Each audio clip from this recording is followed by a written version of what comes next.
Chcę podzielić trochę mój kanał na parę działów, bo dla mnie achondroplazja jest też całym życiem, więc żeby tego tak nie mieszać, to tak wpadłem na pomysł, żeby tematycznie skupić się na jednych rzeczach. Ten dział akurat poświęcę własnym doświadczeniom z achondroplazji, jak to u mnie wyglądało. Chcę się z Wami podzielić czymś najcenniejszym, czym mogę się dzielić, czyli własnym doświadczeniem. Może na wstępie przeczytam definicję, która mi się bardzo podoba. Achondroplazja jest to choroba wrodzona, z którą dziecko przychodzi na świat.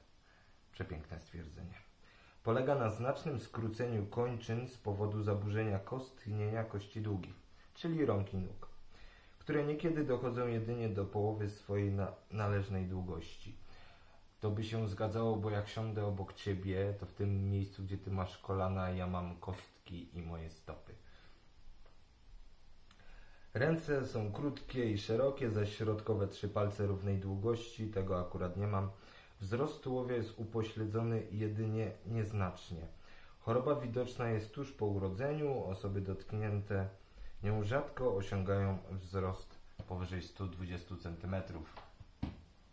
Ładna definicja. Dziecko przychodzi na świat. Czyli można założyć, że dla niego to jest normalne, to nie jest choroba. Czy wada genetyczna. Każda definicja jest miła w czytaniu, ale nigdzie nie pisze, jakie konsekwencje achondroplazja ze sobą niesie. Osoba, która się z achondroplazją urodziła. I właśnie tutaj chcę się na tym skupić. Otóż może zacznę od początków. Kiedy miałem świadomość bycia i wiedziałem, że jestem mały, ja to rozumowałem jako dziecko. Nie wiedziałem, że mam zapadniętą nasadę nosa, wysokie czoło, duża głowa. To już ze zdjęcia samej mojej twarzy można wywnioskować, że jestem osobą karłowatą. Nie wiem, czy w ogóle... sylwetka też jest zawsze, nazwijmy, standardowa. Dlatego jak jeżdżę po Polsce, to jestem wszędzie. Nie wiem, czy to jest po prostu taka powierzchowna ocena. Ludzie później, jestem w windzie w Krakowie, chłopak mi mówi, że z jego osiedla pochodzę, że mnie zna. Świetnie. Nie wiem, bo ja tak tego nie analizuję. Nawet widzę ludzi z zespołem Downa, że pomimo wielu cech wspólnych, tak każdy z nich się różni. Ale wracając do tematu. Cały czas jest ten sam temat. Kiedy już miałem tą świadomość, to ja rozmawiałem jak dziecko, że jestem mały. I to naprawdę mnie przerażało. Ja Wam powiem, że jak ja byłem dzieckiem, a teraz to jest niebo a ziemia. Dosłownie średniowiecze. Brakowało mi w tym wszystkim wyrażaniu tego swojego strachu, no bo ludzie się mnie bali, boją i będą bać. Brakowało mi naprawdę biegania za mną z krzyżykiem, pochodni i wideł.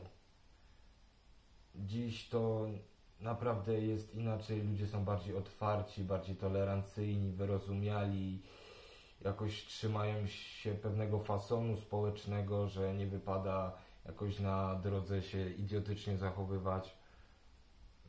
I w niektórych przypadkach taka interwencja osób postronnych też jest dla mnie miła, że ktoś po prostu zwróci komuś bezczelnie zachowującemu się uwagę. Nie zapomnę tego, to było najgorsze, jak mnie to przerażało. Pamiętam wtedy, mama mnie wychowywała, taty nie było. To pamiętam, że z takim wielkim żalem raz i kiedyś powiedziałem, przecież ludzie mnie mogą potraktować o wiek trochę młodszy niż jestem. Bo ja tylko wiedziałem, że jestem mały. Nie zdawałem sobie z tego sprawy, że mam dysproporcje kończyn w stosunku do tułowia, że te ręce i nogi są krzywe. O tym później też omówię, bo tutaj tego aż tak nie omówiono. I to było chyba najbardziej okrutne. To cierpienie niezawinione. No niezawinione, no bo ja nie zawiniłem i nikt nie zawinił. Skoro ty szukasz tego winowajcy, no to strać na to całe życie. No dobrze, pytanie się rodzi, po co ci to? Wierzcie mi, ja nigdy nie winiłem za to swoich rodziców, w żaden sposób. No jak, po co? Ja wiedziałem jako dziecko, to jest takie naprawdę najpiękniejsze myślenie, no po prostu się taki urodziłem, nie szukałem winowajcy. No tak się stało, tak jest. Ludzie się z gorszymi rzeczami rodzą, ludzie gorszych rzeczy doświadczają w życiu. A dlaczego ja? No bo tak się stało. Innego na to wytłumaczenia nie ma. No tak się stało, tak jest życie, to jest wliczone. I to cierpienie niezawinione było dla mnie takie najbardziej okrutne, że jestem winiony, poniżany, wyśmiewany, upokarzany za coś, czego nikt nie jest winny. No możemy się pobawić, nie wiem. Walnęło się to w genie, w chromosomie podczas mojego poczęcia. Owszem. Co było tego przyczyną? Czarnobyl? Zła dieta mojej matki, ojca? Moja mama za dużo konserwantów zjadła? Mój ojciec wtedy nie był w formie, no nie wiem. No można się tak bawić w taką polemikę, ale na co? Jak ja mam życie? Ja chcę go wykorzystać, przeżyć.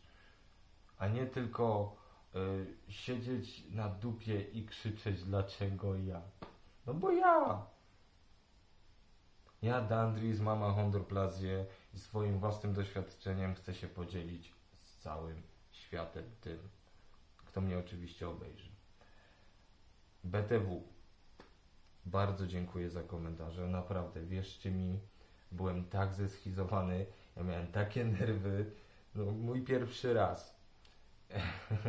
Naprawdę brałem sobie to na dystans, bo też jestem takiej definicji, że wiele rzeczy przyjmuję sobie do wiadomości, że coś może nie pójść ale byłem naprawdę mile zaskoczony waszymi komentarzami, za które serdecznie dziękuję. Aż się w pewnym momencie wzruszyłem i wzruszam, bo dalej mam jakieś odpowiedzi i to jest dla mnie naprawdę budujące i motywujące do dalszej pracy. Tak to na początku brałem sobie pół żartem, pół serio, ale oddźwięk tego dla mnie był naprawdę dość mocny. Ja nie zapomnę, po pierwszym filmiku to chodziłem zeschizowany i wystraszony, jak to będzie wyglądać, czy to będzie jakieś znów z odzewem, może nie krytyki, tylko bezczelności, bo krytyka ma tam jakieś swoje ramy, a ludzie często potrafią być chamscy, ale naprawdę z tego się cieszę i bardzo wam za to wszystkim dziękuję. No to dziś na tyle. Miejcie się miłego dnia.